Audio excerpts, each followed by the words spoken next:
Saludos para quienes están con nosotros ya ubicados prontos en las gateras, en la mesa de los jueves. Saludos para Antonio Mercader, buen día. Buenos días. Vino con varios papeles. Y venezolanos días. Esteban Valenti, ¿qué tal? Buen día, buen día. Antonio Mercader, Carlos Ramela. Buen día, ¿qué tal? Y finalmente Oenir Sartú, que vuelve a la mesa de los jueves. Buen día. ¿Otra vez? Otra vez. Y otra vez esta semana, además. El hombre que...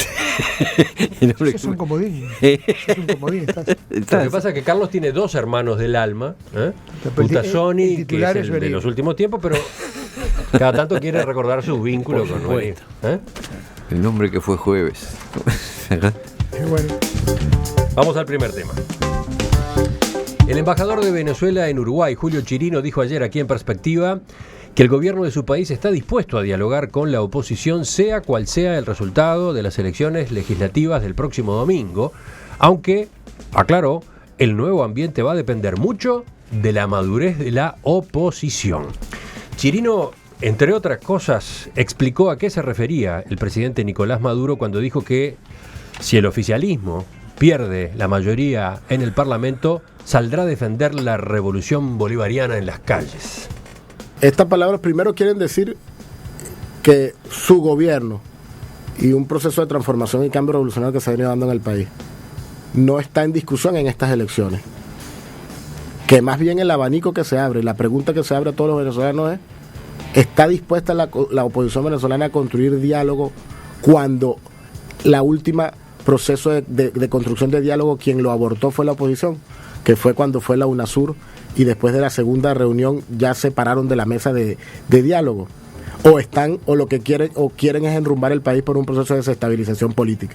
Si va por un proceso de estabilización política, el presidente Nicolás Maduro ha sido muy claro, ha dicho que va a gobernar junto con el pueblo en la calle, como lo hemos hecho en 17 años.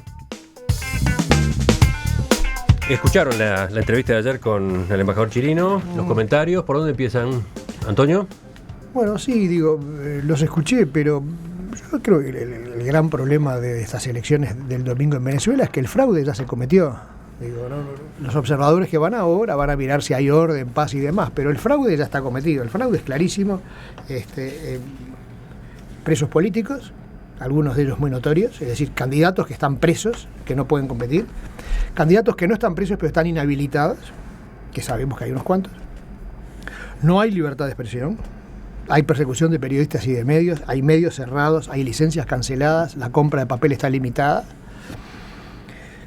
El cambio en los circuitos electorales que se hizo en Venezuela, es decir, favoreciendo a los circuitos rurales, que tienen poca gente, pero muy anclada en la tradición caudillista, es decir, muy chavista, en detrimento de las grandes ciudades, o sea que en un estado con 50.000 votos se puede llegar a diputado y en otros se necesitan 300.000 para llegar a diputado. Ese fue un cambio que se hizo a la medida del oficialismo. Ese truquito que acaba de hacer Maduro, y es que la oposición se llama MUD, y en sus boletas dice MUD, M-U-D.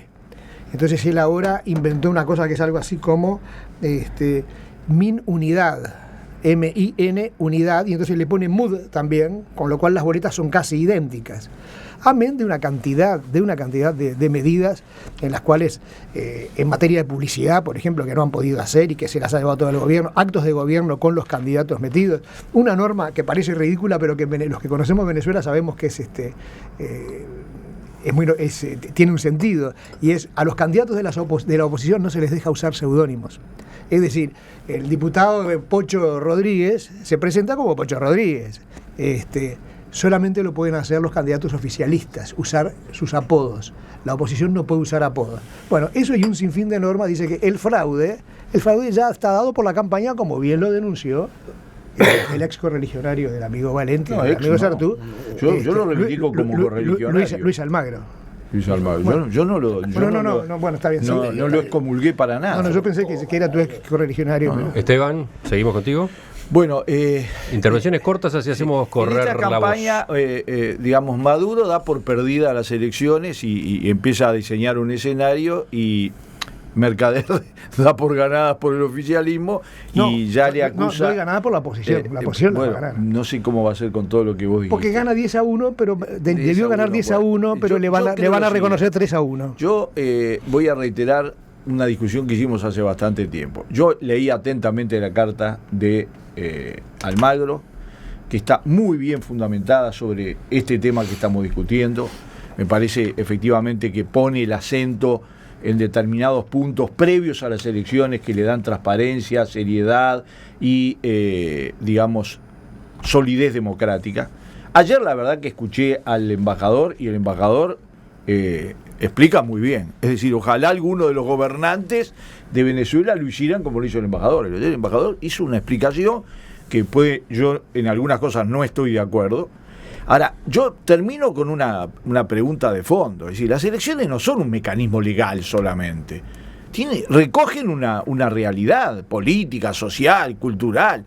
¿Y por qué está tan en discusión el asunto y aparece la posibilidad de perder las elecciones por parte del oficialismo? Yo le llamo madurismo porque creo que ni siquiera, no es chavismo ya. Lo digo claramente, es por la crisis económica brutal y social que vive Venezuela. Sí, así como ganó las 17 o 19 elecciones anteriores, ahora está en discusión, y es cierto que es una elección parlamentaria, no es una elección para elegir al presidente, y que abriría una etapa totalmente diferente de negociación obligatoria, cosa que yo creo que le vendría muy bien, incluso al gobierno, porque de alguna manera lo que tiene que parar es así el derrumbe de la economía venezolana. Carlos. Bueno, yo creo que sí, es importante destacar esto último. Estamos hablando de elecciones parlamentarias, ¿no? Mucha gente cree que a partir del domingo necesariamente cambia todo, absolutamente, o puede cambiar todo. Y lo que hay es una elección parlamentaria que, según sea el resultado, permitirá algún tipo de eventualmente diálogo, si las cosas caminan razonablemente, o si no, de reivindicación y de planteos y demás. Yo creo como Mercader que el fraude ya está hecho, eso es evidente. Es vergonzoso seguir el proceso venezolano, seguir las cosas que pasan. Parece un país de opereta, parece algo increíble. Yo creo que en pocos lugares del mundo se puede dar algo parecido a lo que se está dando Venezuela con este señor Maduro y su pajarito y con todas las cosas que ha hecho y con sus amenazas. El embajador que estuvo acá ayer en la radio dio explicaciones, pero más que explicaciones, lo que hizo fue adecuar las declaraciones de Maduro. Cuando alguien tiene que explicar tanto una cosa y le tiene que agregar cosas, porque por ejemplo, con respecto a la tan manida frase de Maduro de que si pierde va a salir a la calle a respaldar la revolución bolivariana, la explicación de su embajador, de que se está refiriendo al caso en que la oposición ganadora eventualmente no se preste para un diálogo constructivo, ahí en todo caso saldría, bueno, primero, igual es un acto de impertinencia, porque el subjetivismo de relación constructiva, ¿quién lo va a determinar? Maduro. Pero además Maduro no dijo eso. Maduro dijo lisa y llanamente, si pierdo, salgo a las cuchillas a defender la revolución. O sea, dijo algo muy distinto que claramente...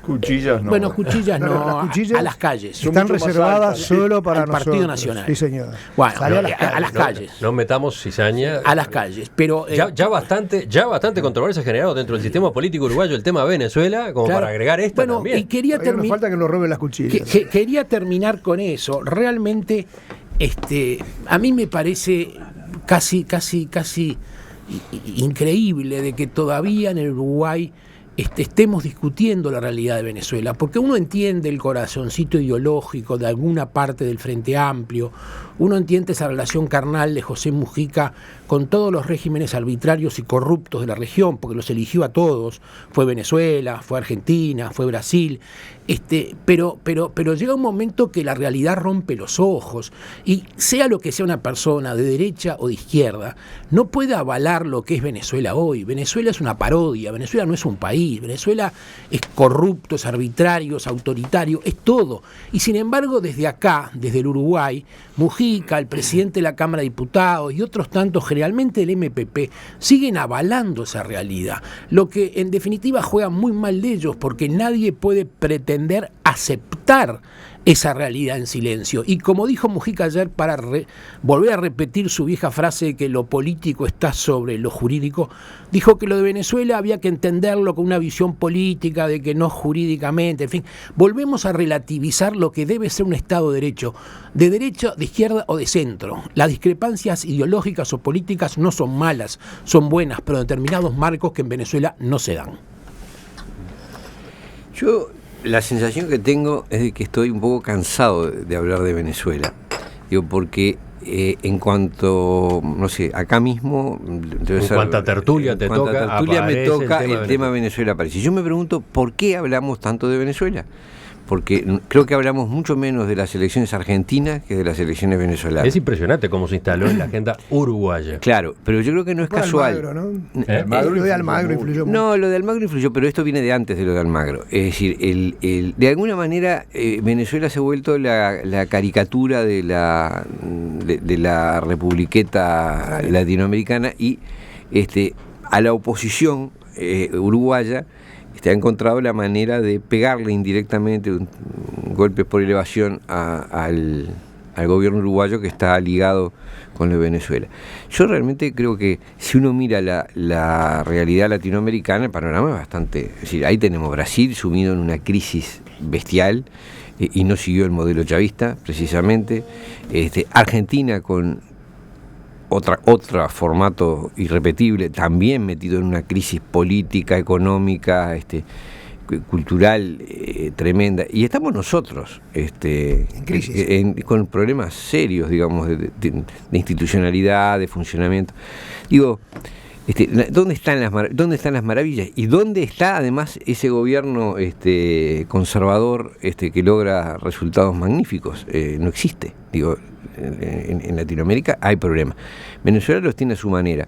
Lo que yo estoy un poco cansado de que esta discusión se utilice como una especie de caballito de batalla para lograr efectos que no son el real comentario sobre Venezuela. ¿Es eso lo que se busca con este debate? No, digo, yo aclaro totalmente, y lo dije en el final de mi exposición, este no es un problema de derecha, de izquierda o de centro.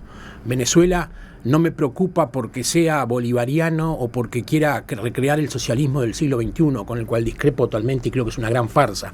Me preocupa por el grado de corrupción, de arbitrariedad, de despotismo, de autoritarismo, de ruptura con las normas democráticas. Pero y eso le debería... ¿Por qué tanta atención? ¿Por qué tanto énfasis en Uruguay? Porque es el ejemplo más notorio. Argentina y Brasil tienen quizás el mismo grado de corrupción que Venezuela, pero en materia de arbitrariedad y de irregularidad y desconocimiento de pautas democráticas y demás, Maduro y su pajarito le llevan la ventaja. Eso no cabe duda. ¿Vos te das cuenta que anda la presidenta de Brasil teniendo que explicar públicamente que ella no está imputada directamente de los actos de corrupción?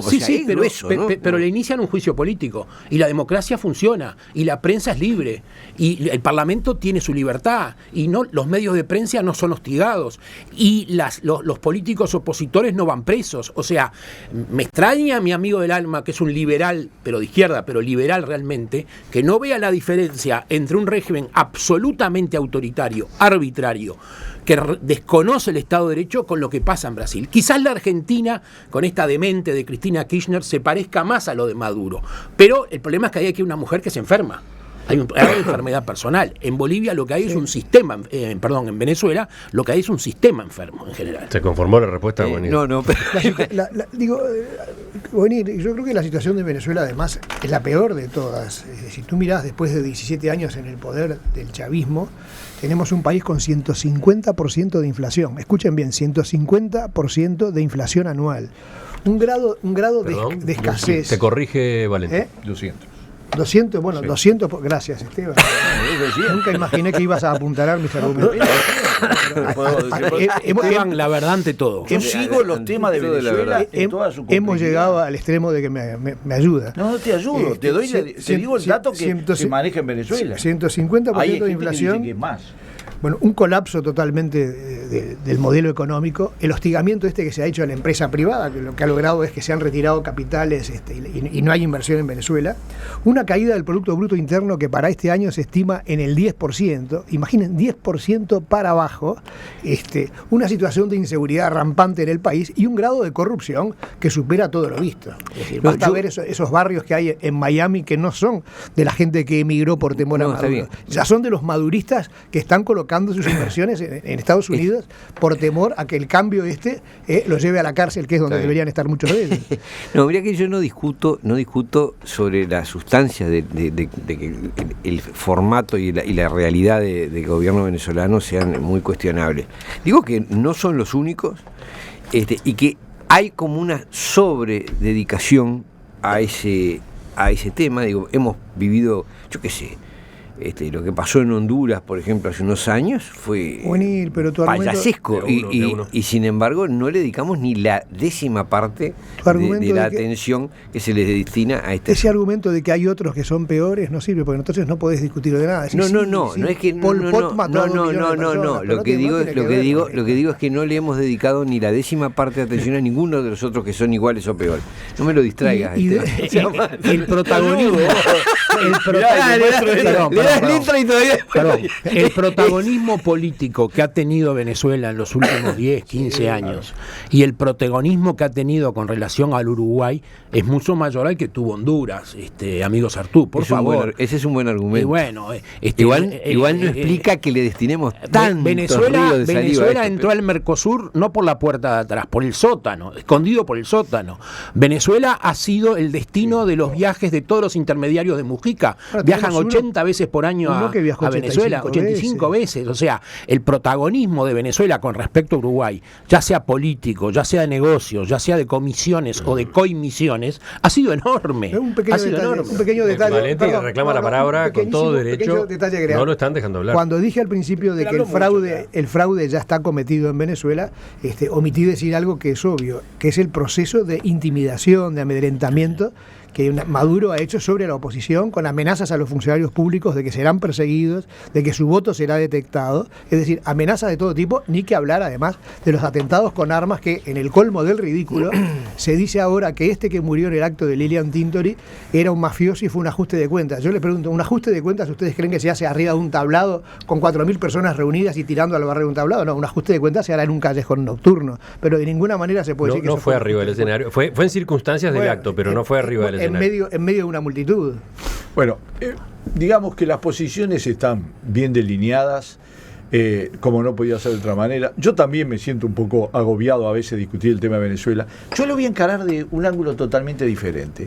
Los procesos, la izquierda de América Latina, con proyectos diferentes, que tenían alguna cosa en común y grandes diferencias. Yo no me pongo en los mismos paños de ninguno de los otros procesos que se ha dado en América Latina. Pero era notorio que había una extensión y un avance, como nunca se dio en la historia, de la izquierda en América Latina. Y hoy tenemos problemas, de diferente tipo, pero tenemos problemas. Y yo quiero decir que los problemas de la izquierda en América Latina vienen de adentro de la izquierda de América Latina, vienen de sus errores, vienen de sus problemas, vienen de su falta de apego a un proyecto realmente de izquierda.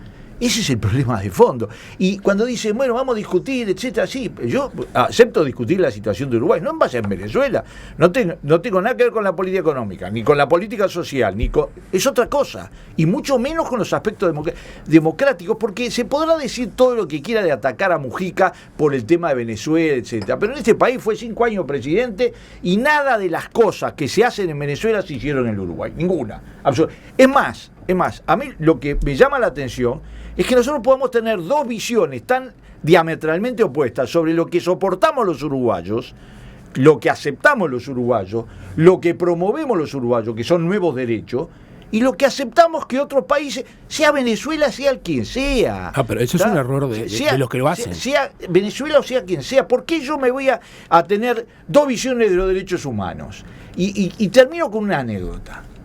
Este hombre que está, el primer ataque contra Almagro del gobierno de Venezuela fue porque recibió a el líder de la oposición. no el que está preso, Capriles. a Capriles. Le dijeron de todo por haberlo recibido. Sin embargo, ahora, cuando está preso el otro, ¿no? Dice que no, Capriles es un líder moderado. Entonces, el problema es la metodología, es el insulto, el agravio en lugar de la argumentación de cualquier tipo. Y eso empobrece cualquier tipo de debate. Si el gobierno de Venezuela quiere, y va a tener que hacerlo, ojalá, abrir un debate con la oposición, incluso para sacar el país de la situación grave que el propio gobierno reconoce, le echará la culpa a otros, le echará la culpa, digamos, a Estados Unidos, etcétera, pero que la situación, yo podría dar los datos que cualquiera puede comprobar. El salario mínimo en Venezuela equivale a $1.200 en el cambio oficial y a $11 en el cambio real. Lo último, Juanir. Simplemente que yo no discuto las enormes deficiencias y problemas del gobierno venezolano. Sí creo que hay intereses muy poderosos en centrar todas las críticas internacionales. ¿Tenés un aporte? Y creo que Maduro está siendo funcional, Almagro ha sido funcional a ese, las elecciones a ese plan. Estamos hablando de eso porque las elecciones son el domingo. Bueno, hay quienes entienden. No, pero viene de larga de esto. Hay quienes no es de entienden ahora. que el planteo de Almagro, los planteos de Almagro, incluso las cartas, porque ya a esta altura son 3, ¿no? 2 cartas y un comunicado, ayudaron al oficialismo en Venezuela, ¿no? Sí. Porque les permitieron mostrar un enemigo, un presunto enemigo ante el cual unirse, ¿no? Pero la base está en que no dejan entrar una misión electoral de la OEA. La OEA se caracterizó en los últimos años en mandar misiones de observación electoral que no fueron discutidas y que además tiene la Relatoría de Prensa, la Comisión de Derechos Humanos unánimemente aceptada. Y nos encontramos con un país que por primera vez le dice a la OEA, usted no viene acá a investigar nada. Yo no estoy cuestionando que esos defectos sean así. Lo que digo es por qué. Es decir, que creo que hay un plan para generar en eso, centrar en eso la opinión pública. No hay un plan ni una conspiración. Bueno, no. El único conspirador acá es Maduro. 9:32 minutos. En perspectiva, desde 1985.